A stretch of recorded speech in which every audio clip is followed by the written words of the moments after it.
this video lecture we will talk about one of the interesting topic from the ecology, that is about what is an ecosystem. So as we know that every organism cannot live in isolation, so every organism make an association with other organism and form a community. When this community interact with the physical environment, that will form a system, we call it an ecosystem. So mainly ecosystem is actually the community with non-living environment are interacting with the abiotic environment, that we call an ecosystem. So the first one, look at the term of the ecosystem. So the first term, that is an eco, and the second one, that is system.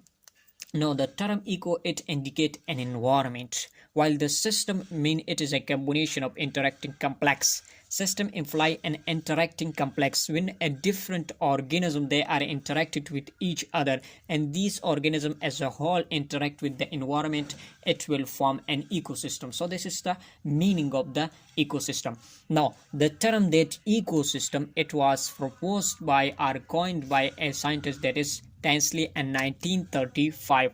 Now this Tansley defined what is an ecosystem. Actually he gave the term ecosystem, but he also explained or he also defined what is an ecosystem. So the definition of ecosystem according to the Tansley, that is living words and its habitat. This is called as ecosystem according to the Tansley. So habitat, the place where an organism lives, this is called as habitat. So simply this is the definition according to the Tansley, that living words and its habitat is called as ecosystem.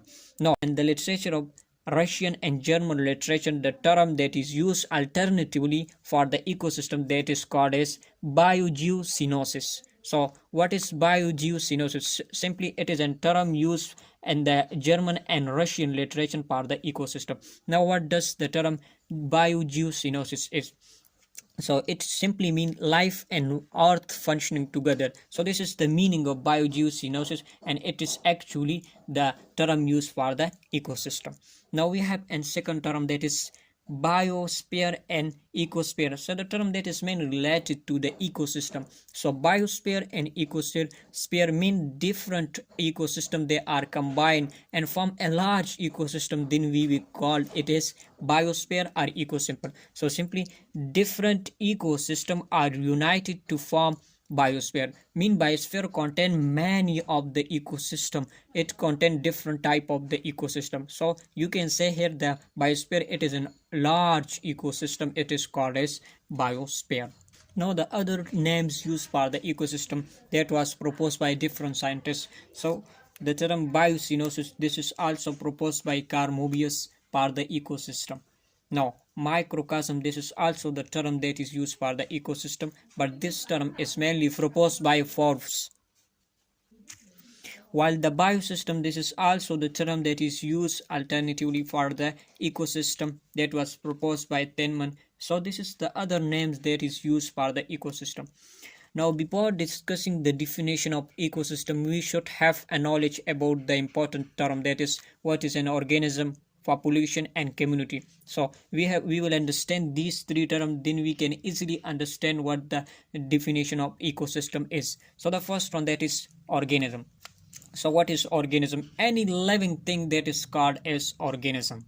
So when these organisms that are combined but they have a simple species, mean this group of organisms that belong to a single species or one species and living in a specific area, then we will call it is an population. So you can see here the group of organisms of the same species living in a specific area, this is called as population.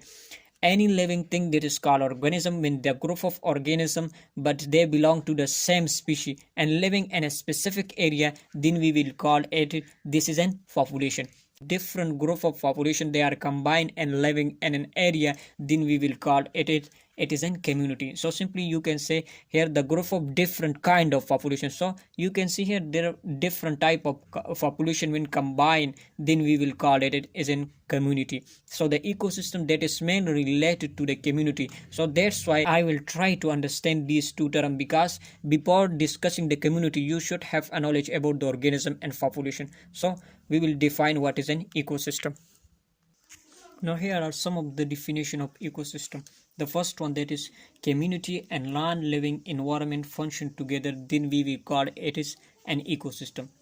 So in different population they are combined, they will form community, and this community when interact with the physical environment or abiotic environment, this is called as ecosystem. Now the second definition, that an area in which living organisms interact with the environment. So ecosystem is actually the area where the living organism can interact with the environment. So this interaction that is very important, because no species, no organism that is able to survive on the earth, because these all organisms that are dependent on the abiotic environment or non-living environment, because we will take oxygen or some important component from the environment. So that's why the organism can make interaction with these in physical environment or abiotic environment. Now the third definition, that is functional unit of ecology. So this is the simplest definition of the ecosystem, that it is the functional unit of ecology, that is ecosystem. So there here are some of the important definition of ecosystem. So here are some important point that is important for MCQ's point of view. The first one, that is most stable ecosystem, that is marine. So it is stabilizing ecosystem, that is marine. You should have to remember this point.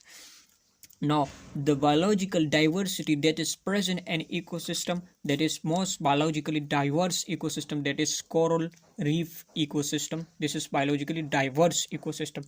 Now the size of an ecosystem, that is vary, it may be small or it may be large. So you can see here words. So what is mainly, it is in large ecosystem, as it may be small as cordon. So the size of an ecosystem, it is vary. Now what is the basic feature of or the characteristics of an ecosystem? So here are the some of the important feature or characteristics are the property of an ecosystem. So mainly here are two important feature of the ecosystem that is responsible for the maintenance and regulation of an ecosystem. The first one, that one-way flow of energy. An ecosystem, there is one-way flow of energy occur. Now how this one-way flow of energy occur?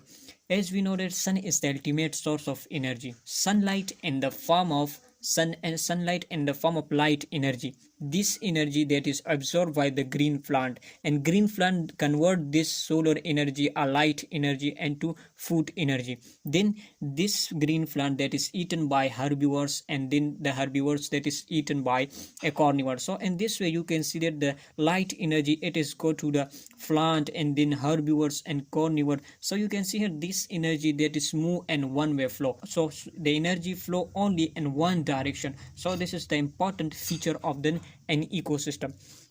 The next one, that is cycling of nutrient. As we have important nutrient, that is carbon, hydrogen, oxygen and nitrogen. These are the important nutrient. Now these nutrient, these are cycling between the living and non-living organism or environments. So you can see here, suppose we will take example of carbon. So this carbon, it is mainly from the protoplasm of living organism. When this organism it is die, so by the action of the decomposer, this carbon is released to the environment. So you can see here this carbon, it is released to the environment. So again this carbon dioxide, this is used by the plant and the respiration. So it is again come to the living side. So in the ecosystem, this cycling of the nutrient occurs. So this is the next basic feature of an ecosystem.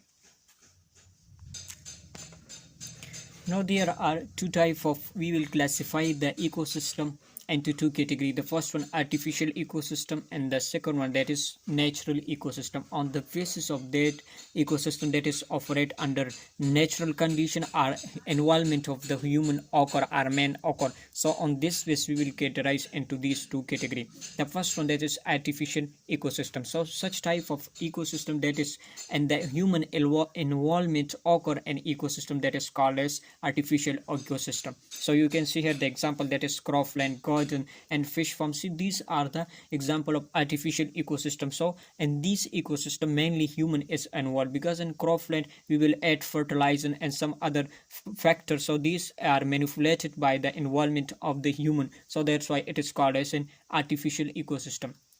The next one, that is natural ecosystem. Such type of ecosystem which operate themselves under in a natural condition. So such type of the ecosystem that is called as natural ecosystem. So you can see here the example that is forest ecosystem, marine ecosystem. So these are the example of the artificial and natural ecosystem. Now what are the components of an ecosystem? So mainly ecosystem composed of two components. The first one that is called as biotic component, and the second one that is abiotic components. So the biotic component content producer, consumer, and decomposer, while the abiotic component, it contains soil, temperature, light. So these are component that is component of an ecosystem. So these component that we will discuss, and the next video lecture, that is what is producer, consumer, or what is biotic component and abiotic component, and this component we will discuss in detail in the next lectures. Now we will also classify the ecosystem on the basis of the component. Either the component it is present or absent. As we have already discussed that the component that is abiotic component, as well as the biotic component that is consumer, producer, and decomposer. So on the presence of these component are absent, we will classify the ecosystem into two categories. The first one that is complete ecosystem, and the second one that is incomplete ecosystem. So you can see here, in the case of the complete ecosystem, all the component that is present, so that ecosystem which have all the component that is biotic and abiotic content, producer, consumer, and decomposer. So all the component when it is present, that is called as complete ecosystem. So forest ecosystem and grass ecosystem, these are the example of complete ecosystem, because all of these two ecosystem contain all the component that is biotic and abiotic components. So that's why these ecosystem, this is called as complete ecosystem. While in case of the incomplete ecosystem, the component of an ecosystem that is absent, mainly the biotic components. The biotic component contain producer, consumer, and decomposer. So when this component it is absent, so we will call it is an incomplete ecosystem, lack of one or more component. So such type of in ecosystem that is called as incomplete ecosystem. So you can simply understand by the example. So the first one example that we have, that is rainwater fonts. So in case of the rainwater font, the consumer it is a mainly abiotic component, so the consumer that is absent, so that's why it is called as incomplete ecosystem. So the second one, that is sea bottom. In case of the sea bottom, so all the component is present, but one component that is absent, that is called as producer. So you can clearly understand from these two examples that the component that is missing in the ecosystem, so that type of the ecosystem we call it is an incomplete ecosystem. So finally, what are the importance of an ecosystem? So here are some of the importance of an ecosystem. So an ecosystem, mainly we will discuss the relationship of an organism with each other and with the organism and its environment. So to provide this relationship, to know about the relationship, this knowledge is mainly provided by an ecosystem. So the first one, that is it gives information about the interrelationship amongst various type of organism and between organism and its environment. So to know about the relationship of organism between the amongst the organism and the organism and with its environment, so this relationship knowledge, it is provided by an ecosystem. The second one, that is provide information about the amount of energy flowing into ecosystem or into ecosystem.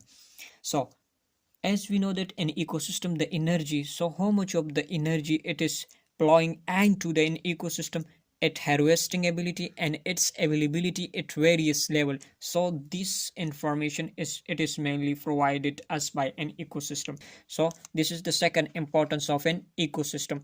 Now the last one, that is the number of producer and consumer that can supported by an ecosystem.